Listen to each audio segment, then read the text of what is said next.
Hello everyone, my name is Abhishek De. Today we are going to start the new area of the function. If you check out my previous tutorial, we can see that I have already started the basic architecture of the function.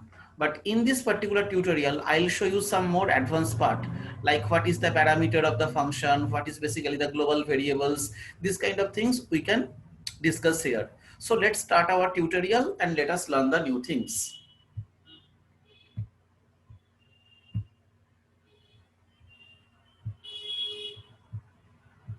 So guys, at first we have to go to the our spider window in order to understand, in order to do the practicals. So what we have seen in our last class, we have seen that what is basically the function is nothing but the collection of multiple instructions. We have already seen function is what? Function is nothing but the collection of some multiple instructions. If I want to develop any kind of business logic, I should use what? I should incorporate the function. Now next one, guys, if I want to create, suppose I want to create this kind of thing. Suppose I am taking a variable called a equal to 10, I am taking the variable b equal to 20.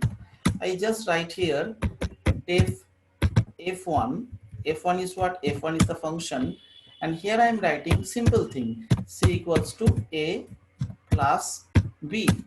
And after that, if I just define here print total is equals to, I can define here comma c, total is c. Let us define the name of the function. So let us take the name of the function as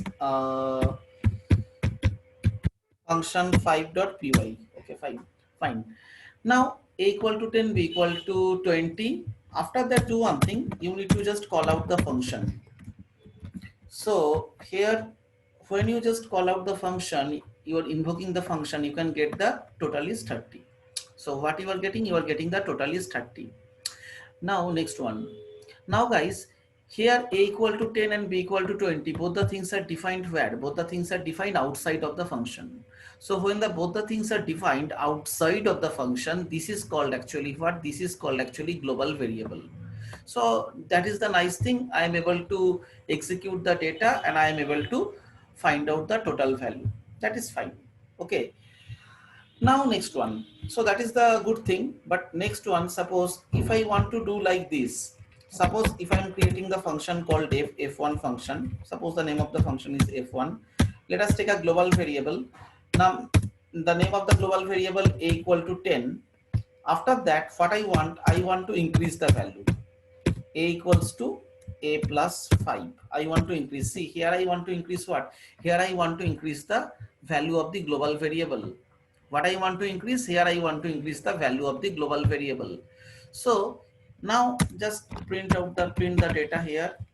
Here you just write here a. Suppose the name of the program. Let us let us keep the name function 6.py. Now let us execute the code and let us call the function. So f1 is getting called here. I am executing the code, but here I am getting an error. The name of the error is called unbound local error. This error name is called unbound local error. So what is this? Actually, what happened actually, you are actually altering the information outside of the scope. Because here in the case of Python, you are actually having the a equal to 10 here in the code. A equal to 10 is written where? A equal to 10 is written outside of the function. So a equal to 10 means what? A equal to 10 means it's a global variable. So you want to update the global variable inside a function. It is completely illegal in the case of Python. That you need to keep it remember all the time. So in order to solve this problem, what should I do right now? So in order to solve this problem, we have to explicitly do the things like this. Suppose let me change the data from here actually. Suppose I am writing here global a. You have to just define this particular variable is a global variable. That's it. And after that you are executing the code and finally you are getting 15. So what I am getting here, I am writing a equal to 10. Here I am creating the type f1. So here I am declaring the global, this is a global variable. I have to provide the instruction to the proper framework of the Python that boss, it's a global variable and you want to alter the global variable.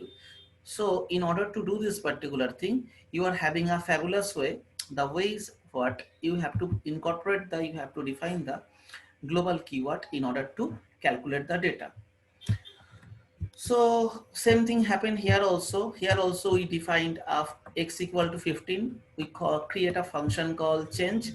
X is what? X is the global variable. So we are writing here global x means we are actually explicitly defining that the x variable is the global variable. Now when you want to update the data, you are able to update, but all the time you need to make sure that you are updating the data. After that, here I print the print value of the x inside the function. So the new value is 20, and when you just update the value outside also, you just need to fetch the data outside also, outside of the function scope, you are also getting the value is 20. So and here you are calling the function. So this is what, this is basically our updation of the global data or the global variable data. So that is a small thing, that is the easy thing guys, but it's very important, extremely important in the time of interview. People are keep asking the question in the time of interview that what is basically the global variable and how the global variable can help in the time of application programming when you are having the, when you are declaring the variable outside of the function. Okay, now let us check the new thing. Now already we have learned the global variable guys. Now the thing is that now I want to define this one. Suppose I am defining a function called f1. In the f1 I am defining a comma b. What is this? I'll tell you. But let me write the code at first. I am writing very simple code guys. C equals to a plus b, and here I am writing print. Just I am writing here total is equals to comma c. Now what you need to do actually, you need to call up the function, you need to invoke the function. So when you are actually invoking the function, let me keep the name actually. So the name of the function I am keeping function7.py. So now here just check this particular thing, a comma b. What is this a comma b? This is called actually guys parameter. So what is basically the parameter? Parameter is nothing but a one kind of local variable guys. It's a one kind of local variable, and this local variable is used for what? This local variable is used to define the signature specific variable in the function. It is called actually parameter. So C is also the local variable, but parameter is always defined where? It is defined inside the function signature, because this small bracket or the first bracket is actually called the function signature. So the variable you defined inside the function signature is called parameter. Point to be noted. The variable you have defined inside the function signature is called parameter. Point to be noted. It's very important. Now I define here 10 comma 5. So 10 comma 5, what do you mean by it? This 10 comma 5 is actually called arguments. We are passing multiple arguments here.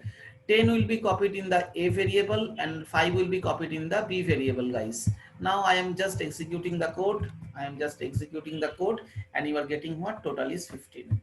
What you are getting? You are getting the total is 15 guys. So this is what this particular thing is actually called what? It is called actually function.